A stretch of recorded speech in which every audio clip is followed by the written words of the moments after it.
Hello, fellow Naruto fans, and welcome back to our channel. Today, I'm thrilled to share an extraordinary journey I've written, What If Naruto Time-Traveled Groundhog Day style. In this series, Naruto is caught in a bewildering cycle of time, reliving key events of his life in an alternate reality. Can he change his fate, or will he be forever trapped in this seemingly endless loop? Packed with thrilling battles, unexpected encounters, and twists at every corner, this Naruto series I've crafted is bound to leave you on the edge of your seat. Without any further delay, let's unveil the mysteries of time and fate in Chapter 1 of this fascinating adventure. Brace yourselves, and let the journey begin. Chapter 1: The Beginning of the End. Sakura's terrified scream, Naruto, shattered the silence that hung heavily over the desolate battlefield. Her wide, horrified eyes were focused on Gaara, who, propelled by his ethereal sand, was gently lowering Naruto's limp form into her trembling arms. "Gaara, what happened?" Her words, a mere whisper against the howling wind, were tinged with fear and confusion.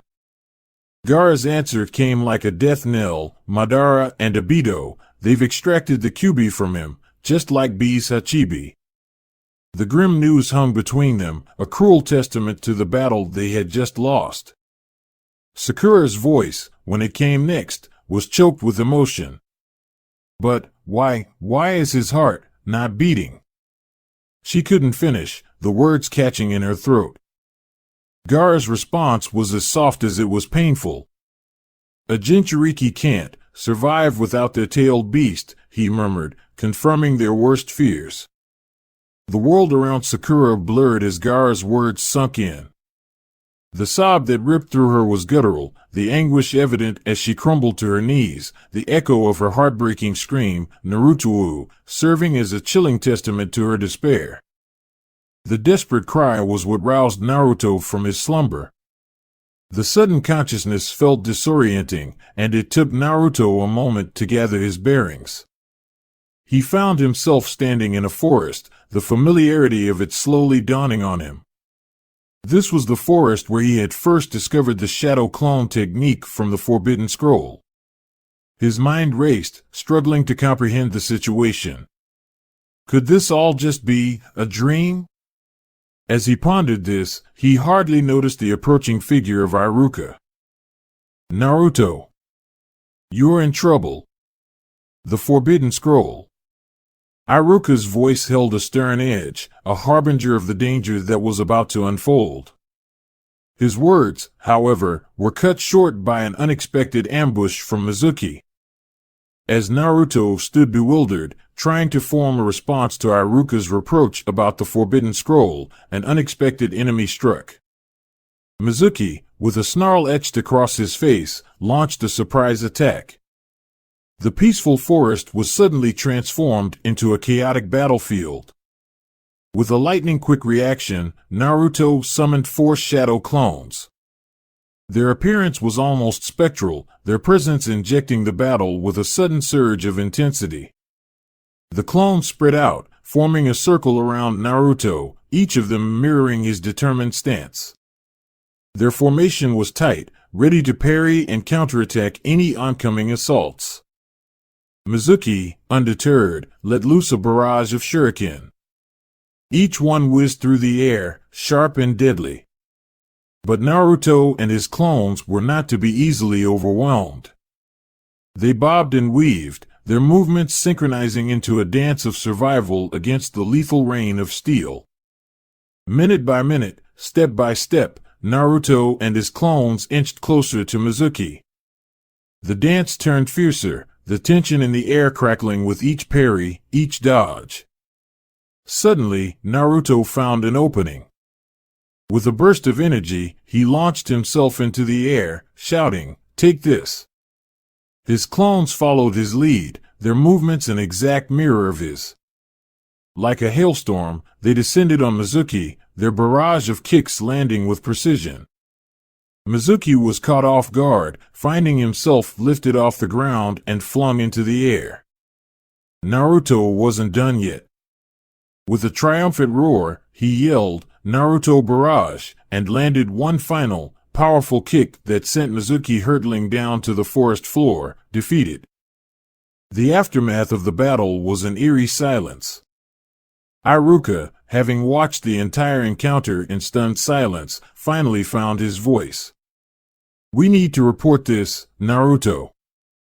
His voice was somber, his eyes filled with concern.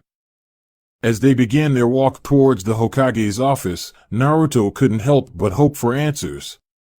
Surely, Tsunade could shed some light on this inexplicable situation.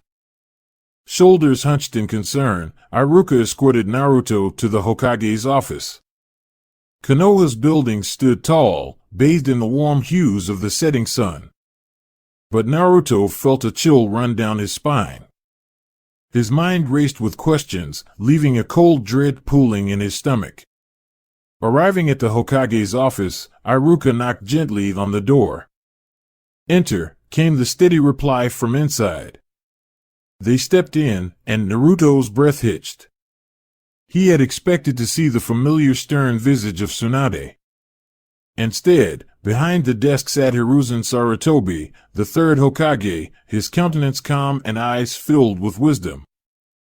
"Ah, Naruto, Iruka, I was expecting you," Hiruzen greeted them, his voice as reassuring as Naruto remembered. Iruka began to explain the strange circumstances they found Naruto in. He spoke of the Forbidden Scroll and their encounter with Mizuki, and his suspicions about a possible genjutsu. As Iruka recounted the incident, Hiruzen listened attentively. "And you say Naruto didn't seem to know where he was?" Hiruzen queried, turning his gaze towards Naruto. The young boy nodded in affirmation. "I just woke up there. With the scroll, I didn't know what was happening." Hiruzen nodded slowly, considering this new information. "It's not surprising. Naruto probably doesn't even know what a genjutsu is yet," he commented, a hint of understanding in his eyes. Taking the Forbidden Scroll from Iruka, Hiruzen reassured them, "Don't worry, we'll get to the bottom of this." The tension in the room, along with the bewildering turn of events, proved too much for Naruto. His vision blurred, and he felt his legs give way. The last thing he remembered was the worried faces of Hiruzen and Iruka before the darkness engulfed him. When Naruto awoke, he was lying on a hospital bed, Iruka by his side. "You had us worried there, Naruto," Iruka said, a faint smile tugging at his lips. He extended a hand, and it was a headband, the symbol of a ninja. "Despite everything, congratulations, Naruto. You're a ninja now." Naruto took the headband, his eyes meeting his reflection in a mirror across the room. A 12-year-old boy stared back at him. His heart pounded in his chest, his mind a whirlpool of confusion and creeping fear. Iruka's words echoed in Naruto's head as he stared at his reflection in the mirror. The face of a 12-year-old boy gazed back at him, his bright blue eyes wide with shock. He gingerly touched his face, half expecting his fingers to pass through the mirror. "What's happening?" he whispered to his reflection, his voice fraught with confusion. Iruka, noticing his bewilderment, clarified, "We got you checked out, Naruto. You're not under a genjutsu anymore." Though Naruto was skeptical, he nodded, not sure what else to do. Iruka suggested, "Come with me to class, Naruto. Today we're assigning teams. It will help you get back into the rhythm of things." As Naruto walked through the village, the chilly glares of the villagers followed him. It was unsettling, their eyes filled with contempt, just as he remembered from his childhood. Despite the cold reception, Naruto pushed forward. "This has to be a dream," he mumbled to himself, clutching onto that shred of hope. Stepping into the classroom, he was met with the hustle and bustle of his classmates. The excitement of team assignments filled the air. It felt like a blast from the past, seeing everyone so young and carefree. But the surprise on their faces as he walked in was unmistakable. "Naruto?" Kiba blurted out, eyes wide with disbelief. You're here? This must be some sort of mistake. Naruto merely smirked, holding up his newly acquired headband. Believe it, Kiba. The room erupted in murmurs, shock slowly giving way to acceptance. Even Sakura, busy fawning over Sasuke, looked shocked. Hinata, her cheeks tinged with pink, whispered a soft, "Congratulations, Naruto-kun." Naruto found himself settled in the back of the classroom, mind still spinning with recent revelations. The day played out like a strange dream, filled with familiar faces and nostalgic routines. As the teams were formed and his classmates interacted with each other, Naruto observed them quietly. However, Sakura's obsessive fawning over Sasuke was a stark reminder of their past, a past Naruto had forgotten. The relentless giggling, swooning, and continuous dismissal of him irritated Naruto. The memory of Sakura as a mature, strong kunoichi was a jarring contrast to the lovesick girl she now appeared to be. Yet, Naruto swallowed his annoyance, reminding himself he needed to understand the situation before reacting. The day wore on and the classroom slowly began to empty. Eventually, only Team 7 remained. Naruto was once again left with the heavy silence and his swirling thoughts. With the whispers of his dreamlike reality continuously nagging at him, Naruto made a desperate choice. He slashed his wrist with a kunai, hoping the sharp pain would jolt him awake. Instead, he felt himself slipping further into the dream. Sakura's horrified scream pierced the silence, echoing his desperation, "Help! Somebody help! Naruto is going to die." The sight of Kakashi, who had rushed into the room at Sakura's outcry, blurred as Naruto's consciousness began to fade. Yet, he managed to whisper, "Obito, he killed me." Mentioned. Rin. Upon regaining consciousness, he found himself still within the dream, confined to a hospital bed in Konoha. Kakashi, his eyes reflecting a mix of concern and confusion, asked, "Naruto, how do you know about Obito and Rin?" The reality of his situation began to sink in. He was still trapped in this dream, or nightmare rather. With a sense of resigned dread, Naruto could only muster an, "Oh, shit." Chapter 2, Repeat of the Cycle. Naruto's mind spun, a sense of dread and confusion welling within him. He was trapped, caught in an unending cycle that defied all logic. He spotted a scalpel on a nearby table, its metallic glint catching his eye. A thought took hold, a desperate hope that maybe pain could disrupt this haunting cycle. "I'm sorry." Naruto whispered to no one in particular, his voice a mere breath in the stillness of the room. With a sudden surge of resolution, he gripped the scalpel and plunged it into his heart. The pain was immediate, a sharp agony that consumed him. Kakashi's eyes widened in horror, his usually composed features betraying his shock. His mouth opened to call out, but Naruto's world was already tilting, the edges of his vision blurring as he succumbed to the pain. The next moment, he was back in the familiar forest, thrown into a fight against Mizuki. 3 of his shadow clones were engaged in combat, their every move synchronized as they danced around Mizuki. Watching as if from a distance, Naruto saw his clones unleash a perfectly coordinated Naruto barrage that sent Mizuki flying through the air, crashing into the forest floor, defeated. Naruto quickly scooped up the forbidden scroll and sprinted towards the Hokage's office, the need for answers pushing him on. "Naruto, stop!" The voice of Irika echoed through the forest. However, Naruto didn't slow down, his mind singularly focused on reaching the Hokage's office.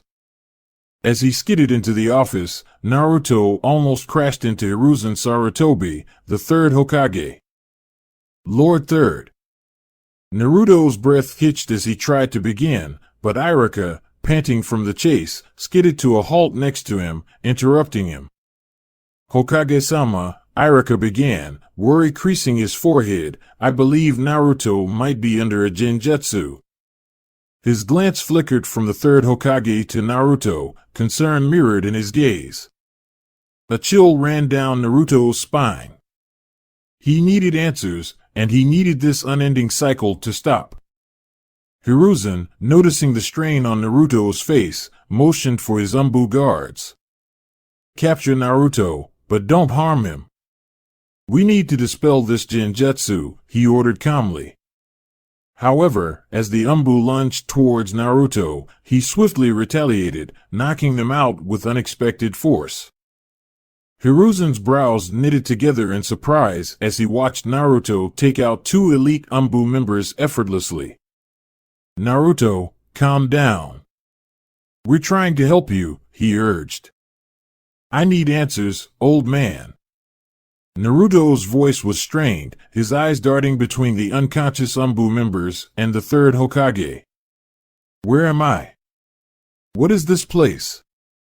Naruto, you're caught in a genjutsu, Irika chimed in, trying to pacify the situation. This confusion you're feeling, it's because of the genjutsu. But Naruto was relentless. No, you're wrong. I was in the Fourth Great Ninja War, and now I'm here. What happened? Give me some answers. Naruto, Hiruzen began, his voice steady, you are in a genjutsu. You're confused and disoriented. Let us help you. Seeing Naruto's continuing disbelief, Hiruzen squared his shoulders, readying himself for any possible escalation. Naruto, however, had another plan. I can prove it, he declared, summoning a shadow clone. Summoning a shadow clone doesn't prove anything, Naruto, Hiruzen responded. I saw you learning it. Undeterred, Naruto then manifested a glowing, spiraling sphere, a perfect Rasengan. Hiruzen's eyes widened in shock. Where did you learn that? From Jiraiya, Naruto responded, his tone firm. Hiruzen was left stunned, his mind racing to make sense of Naruto's claims. None of this makes sense, Naruto. We need to conduct a mind scan to ensure you're not under a genjutsu. As if on cue, 5 more Umbu members appeared, ready to subdue Naruto. But Naruto was quick to act. Panic seeping into his voice, he declared, no, and in a flash, he created a Rasen Shuriken. The next thing Hiruzen and Irika knew, the entire Hokage's office was being blown apart by the powerful technique. Once the dust had settled, Naruto found himself back in the forest, facing Mizuki, as though stuck in a continuous loop. The strange, unending cycle had begun once again. Naruto found himself in the midst of a déjà vu, watching 2 shadow clones of his own, yelled Naruto Barrage. Mizuki was once again sent flying and ended up sprawled unconscious on the ground. This recurring situation left Naruto overwhelmed and utterly confused. Sitting down on the cold, forest floor, Naruto tried to steady his racing mind when Irika approached him. Irika. What is happening to me? Naruto's voice was barely a whisper, revealing his inner turmoil. Irika's features softened. Naruto, you've been under a genjutsu. Mizuki tricked you into stealing the Forbidden Scroll, he explained, hoping to alleviate Naruto's confusion. Seeing Naruto's skeptical look, Irika added, let me teach you how to dispel a genjutsu. It'll help. Naruto, still unsure but willing to try anything to make sense of this bewildering situation, nodded in agreement. With a solemn expression, Irika showed Naruto how to concentrate his chakra to break free from the illusion of the genjutsu. Although skeptical, Naruto followed Irika's instruction, focusing his chakra in an attempt to dispel the supposed genjutsu. Once they finished, Irika grabbed the Forbidden Scroll and turned to Naruto. You passed, Naruto. You're officially a genin, he announced, handing him a shiny new headband. Naruto, still trying to piece together the strange occurrences, hesitantly took the headband. Irika's words echoed in his mind, "Tomorrow, we'll assign the teams." With a resigned sigh, Naruto concluded, "I guess I can play along with this dream for now." Little did he know, the cycle was far from over. The next morning, Naruto trudged into the classroom, his mind heavy with the weight of his circumstances. The room buzzed with excitement about the impending team assignments, but for Naruto, it was a poignant reminder of the life he'd already lived. Kiba's surprise at Naruto's presence cut through the chatter. "So, the dead last managed to pass?" His words drew scattered chuckles, but Naruto only gave a half-hearted shrug, his usual retort missing. Hinata, her cheeks flushed a soft pink, stuttered out a soft, "Congratulations, Naruto-kun." Despite the turmoil within him, Naruto managed a small, appreciative nod in Hinata's direction. Even Sasuke couldn't resist a comment, his icy gaze falling on Naruto. "So, the loser passed." Naruto merely sighed, his lack of energy and good-natured banter striking a somber note in the room. As the teams were called, the atmosphere grew tense, the students keenly aware of Naruto's uncharacteristic mood. Despite the buzz around him, Naruto felt as though he were stuck in a melancholic daze, each moment a harsh echo of his past life. Finally, only Team 7 was left. Late as usual, Kakashi breezed in, instructing them to meet him on the roof. His laid-back demeanor and the inherent intrigue surrounding him caused a ripple of anticipation. Naruto, his usual exuberance replaced with a detached stoicism, muttered, "Let's hope he's worth the wait." "Naruto." Sakura's scolding broke the tension in the room. She continued, her tone chiding, "Don't disrespect Kakashi-sensei on our first meeting." Naruto barely raised an eyebrow, simply turning to leave the classroom without a word. As Naruto, Sakura, and Sasuke got up to leave, Naruto took one last glance at the classroom, his gaze far off. This wasn't the world he dreamt of becoming Hokage in, it was a twisted reflection of his past. Meeting on the rooftop, Kakashi was greeted by three distinctly different faces: Sakura's eager anticipation, Sasuke's cool indifference, and Naruto's unmistakable air of disinterest. Kakashi initiated the introduction, his tone laced with a laid-back indifference. "My name's Kakashi," he began, his eye crinkling into a smile. "As for my likes, well, I don't feel like telling you that. My dislikes? That's none of your business. My dreams for the future? I never really thought about it." His gaze then shifted towards his new students, his single visible eye assessing each of them. Sakura's excited grin waned slightly under his inscrutable gaze, while Sasuke simply crossed his arms and looked back, unfazed. Naruto, however, seemed distracted, barely acknowledging Kakashi. "All right, who's next?" Kakashi motioned towards Sakura. Taking the cue, Sakura gushed, "The person I like is." She cast a side glance at Sasuke, her cheeks turning a faint pink, "And my dream for the future is." Her gaze lingered on Sasuke again. Kakashi raised an eyebrow in amusement, but Sakura quickly continued, her tone turning sharp, "And my dislike is Naruto." Kakashi's gaze then turned to Naruto. "You're next, Naruto." Without hesitation, Naruto started, "What I like are my friends, family, people who don't abandon their friends." He shot a pointed look at Sakura. "My dislikes are annoying girls who are obsessed." He didn't bother hiding his annoyed glance towards Sakura. "I also dislike revenge-seeking idiots who abandon their friends and are most likely not mentally stable enough to be a ninja." His eyes shifted to Sasuke, his words hanging heavy in the air. "And my dream for the future is to become Hokage, so I can protect my friends." Sasuke, undeterred by Naruto's barbs, calmly declared, "I don't like anything and dislike a lot of things. And I have a dream, which I will make a reality." Yeah, revenge, get over it, Sasuke, Naruto interrupted, dismissing Sasuke's proclamation. The startlingly candid introductions left Kakashi momentarily speechless. This wasn't the dynamic he'd been expecting, and Naruto's changed demeanor was throwing him off the most. Things were about to get interesting. The startling round of introductions left the team in an uncomfortable silence. Kakashi was the first to break it, his eye crinkling into a smile. All right, now that we're done with introductions, let's move on to the next point.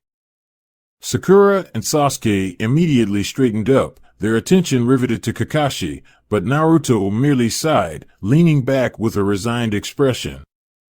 Well, the thing is, Kakashi began, his tone light and nonchalant, you guys are not officially Genin yet.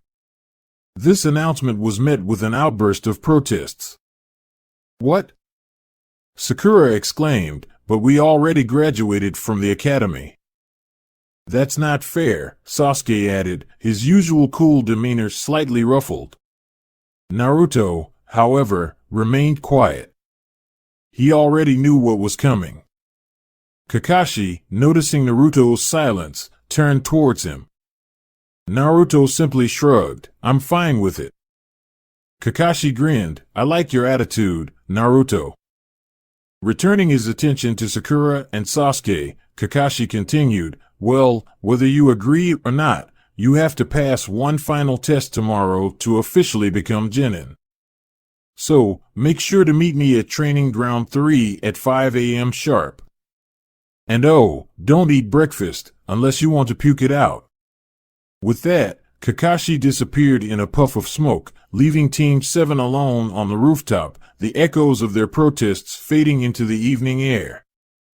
Chapter 3, Turning Back the Clock. As the sun started to paint the sky with hues of pink and orange, Sakura and Sasuke had already gathered at Training Ground 3.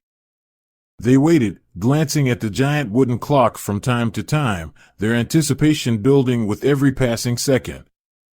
However, the person they expected to see was conspicuously absent. As was Naruto. Despite their annoyance, Sakura and Sasuke could do nothing but continue to wait.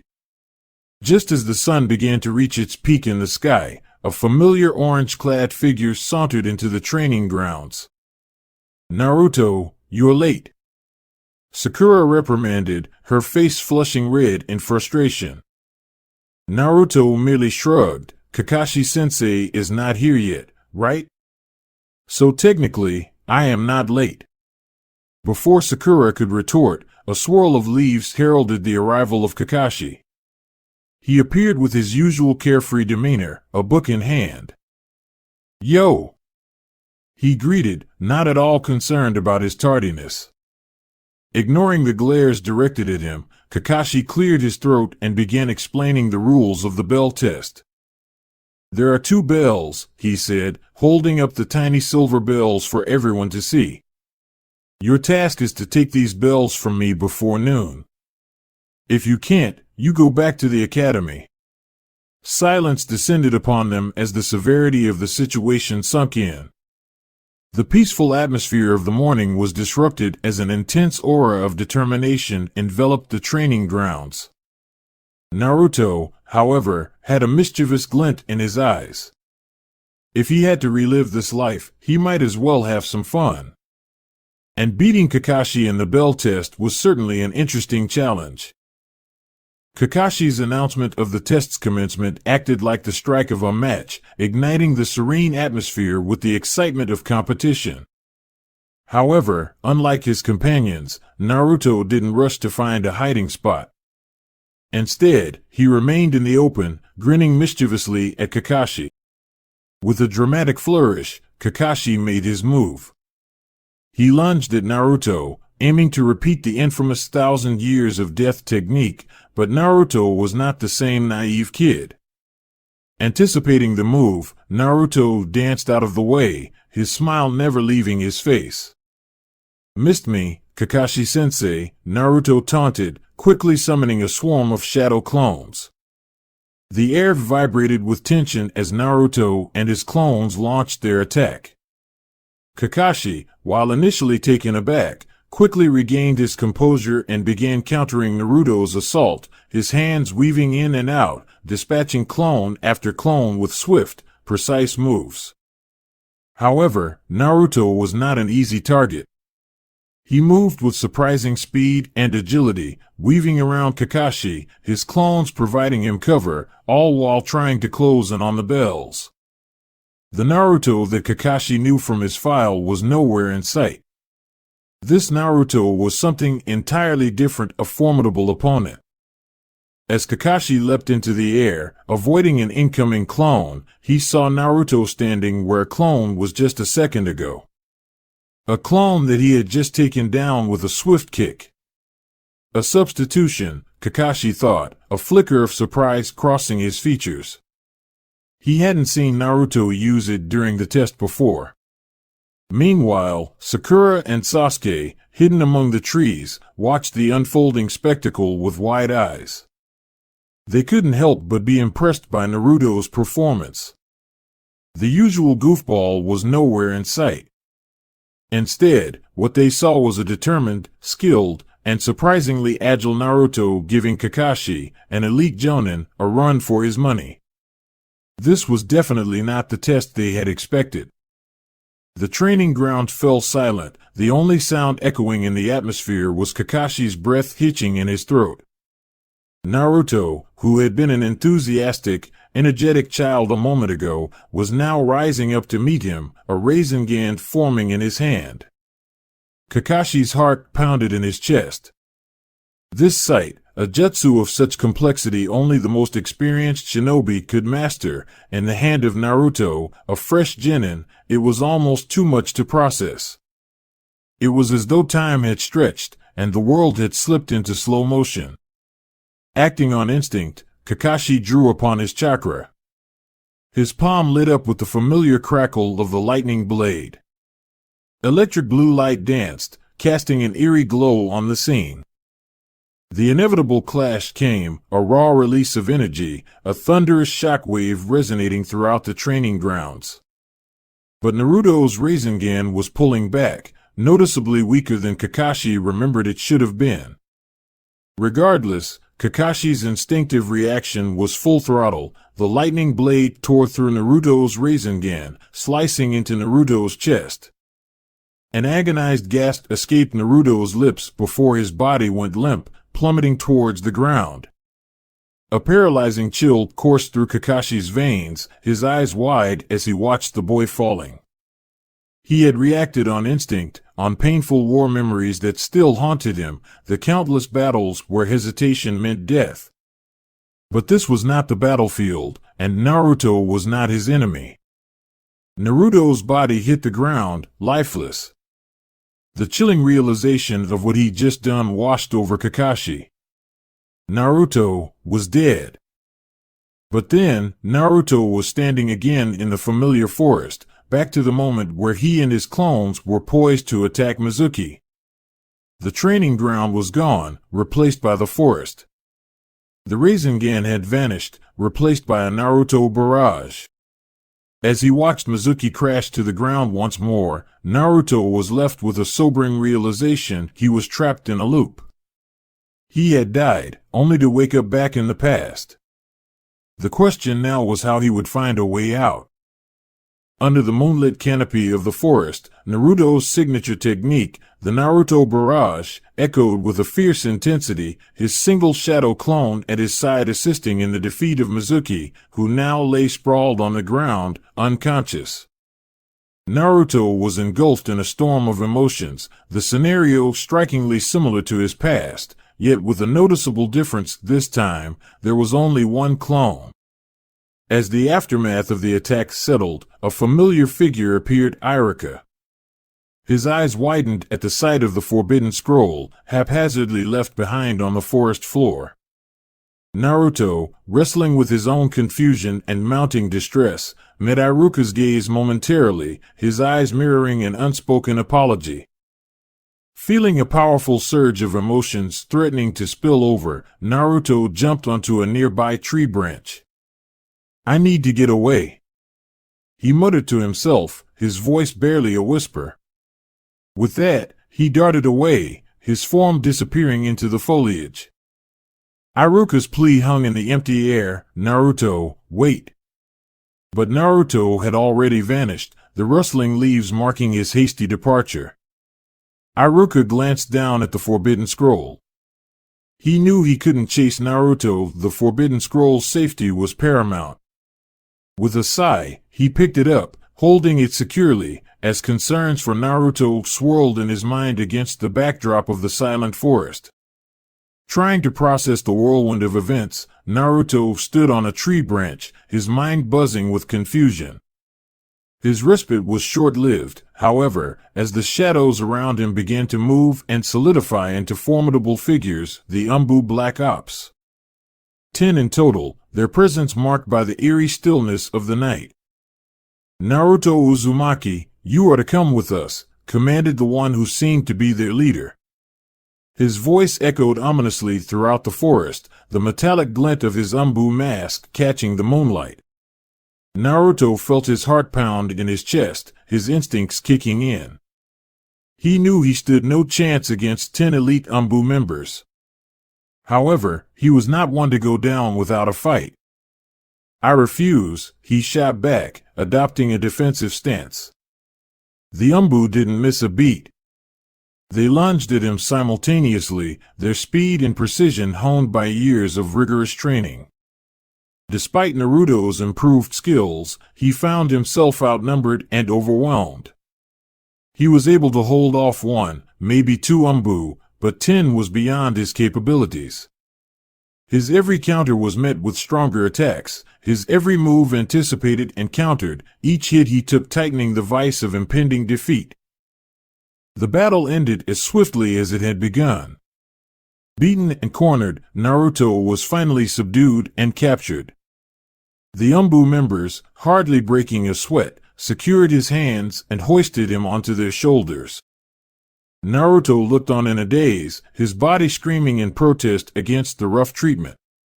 The world around him was spinning as they began their swift journey to their destination, Konoha's torture and interrogation force.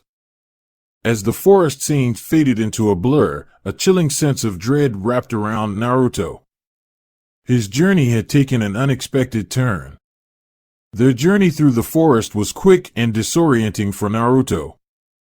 The leaf-laden branches that seemed so familiar during his training sessions turned into an unfriendly blur as the Umbu moved swiftly towards their destination. The torture and interrogation force headquarters loomed ahead, a grim monolith under the cloak of the night. As they approached the entry, Naruto's heart pounded in his chest. Despite his experiences in the Fourth Great Ninja War, this was a territory he was unfamiliar with. The imposing doors opened, revealing a grim interior. The Umbu leader cast a glance at Naruto, the eye holes of his mask revealing nothing of his thoughts. "You are in their hands now, Uzumaki." As they handed Naruto over to the custodians of the facility, he cast one last glance at the retreating figures of the Umbu. Caught in a situation he didn't fully comprehend, Naruto felt a flicker of uncertainty. Was he going to wake up back in the forest again? Or was this his new reality? His ponderings were interrupted as a door creaked open, revealing a chamber designed for interrogation. Dread creeping into his veins, Naruto took a deep breath. He didn't know what awaited him behind those doors, but he was ready to face it head-on. This was just the beginning, he knew, of another trial in the world he was still trying to understand.